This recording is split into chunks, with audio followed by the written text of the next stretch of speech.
Hi everyone, it's Joe Ty here from Simply Better Communications, and today we're talking about achieving media coverage. Now, achieving media coverage, be that regional, national or trade/sector based, can be a great way to build awareness for your brand.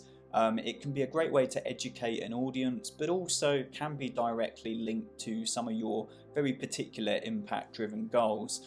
But actually achieving media coverage and creating a compelling story that's not only going to resonate with the journalists but also the target audiences that you're looking to approach can be a challenge, particularly when a journalist gets hundreds of inquiries every day. So being able to stand out from the crowd and make a really impactful release is difficult. So today I'm going to be sharing some of the top tips that I've learned during my career, and ways to kind of create more impactful stories and press releases and editorials to achieve the maximum impact that you want to achieve with issuing.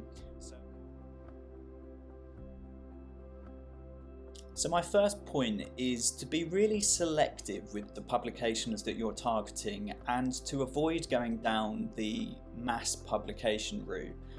What you need to consider is that most publications with similar audiences are likely going to be competing with each other, and therefore they're going to want different content for their publications to make them stand out from the rest. And so sometimes that kind of widespread let's hit all media with this really refined press release isn't as successful as you think, because they don't want to copy and duplicate stories. They want something new and exciting. So my preferred approach is to perhaps select 2 or 3 very specific media titles that you want to engage with and use that as the kind of beginning of your media outreach and approach. And by specifically targeting certain media, you can also refine the messaging within that story to be really tailored towards the publication and the audience within, meaning you're more likely to get impactful results from issuing that press release. Okay, so now we've identified some key publications that we'd like to target with our content, and it's time to do a little bit more research and actually looking at those publications and the types of content that they're producing. Do have a little look at their website, see if they feature any content guidelines or perhaps forward features lists of the types of content that they're looking for. And these are essentially recipes for creating a story that is going to be directly relevant to them. So it's important to pay attention of.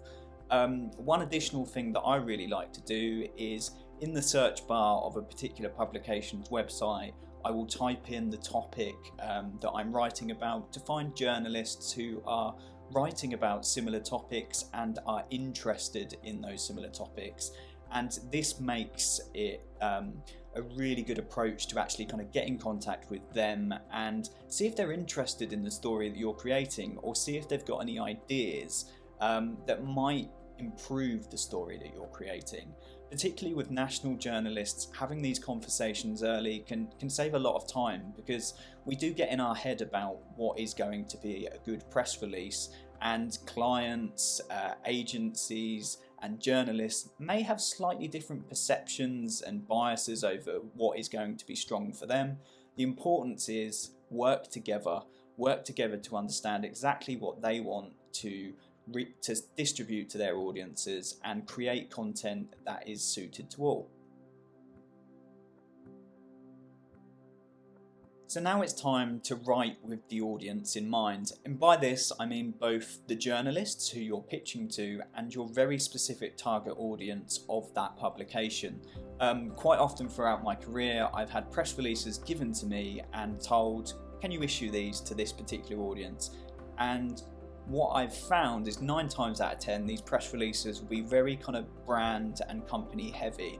They'll have all the necessary information about the product or service that is launching, but perhaps there's a bit of a misconnect between why it is relevant for that particular audience, which at the end of the day is the key thing that journalists want to see to create compelling stories.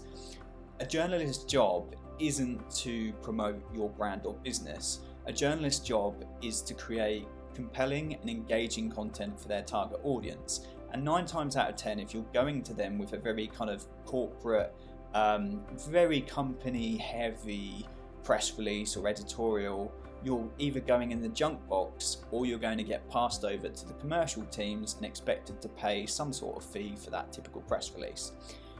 So to avoid this, when you're writing a story, think about your target audience and think about why your key messages are important to them.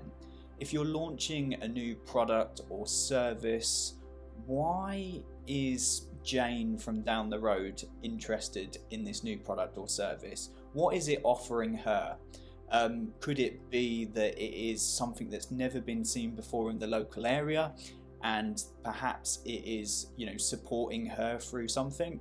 Think about all of these factors and think about what is relevant in the media as well. There might be some local issues, there might be a sector based issue that's happening at the moment.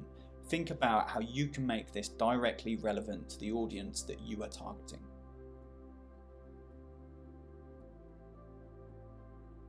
Okay, so we have this refined press release or editorial ready to go. How can we bring it to life? And by this I mean, think about how the media landscape has changed over the years. We've no longer just got that traditional print publication. Most publications, both regional, national, sector-based, they have websites, they have social media channels, some have podcasts, some have inserts within their magazines. The channels are so broad now that offering something that is more than your traditional text-based press release can really help you stand out from the crowd. So have a little think. How many pictures can you offer this particular journalist? Have you got high quality photos? Have you got a video that could perhaps be sent alongside the press release? Have you got different spokespeople that could perhaps provide exclusive interviews with a journalist, and are they prepped and ready to go? Have you got a case study that you could offer, a local case study, which would be really supportive for some regional media coverage? So think about all this. Think about, how can I make my story stand out from the crowd and the hundreds of inquiries that this journalist is going to see? And part of this is also having a conversation with the journalist, right? If you can get those conversations in early, before you've started preparing the content, then you are going to be best prepped to actually build this content specifically for the journalist and the publication.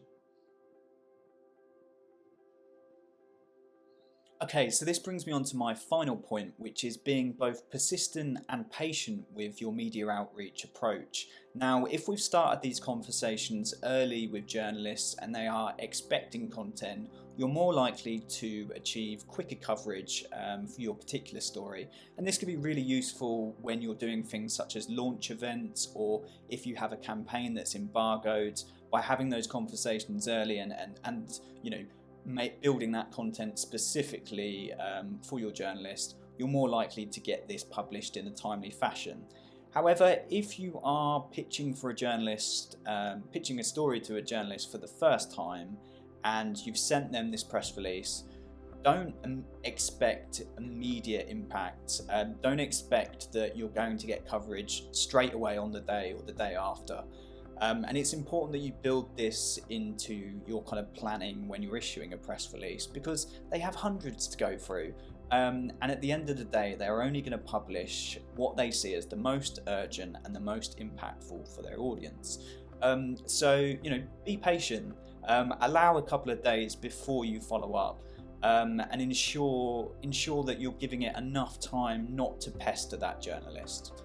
And my second point on this is, whilst being patient, being persistent, and following up with a journalist is okay, but do it in a good way. Don't just send another email to that particular journalist and with the same message that you've already sent.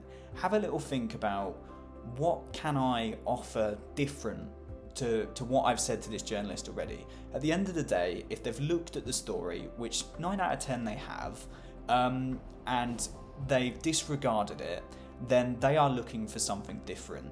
And by contacting them and asking, have you had a chance to look at it isn't enough. But if you actually go with something different, this might be a slightly different angle or approach that you're taking with the press release.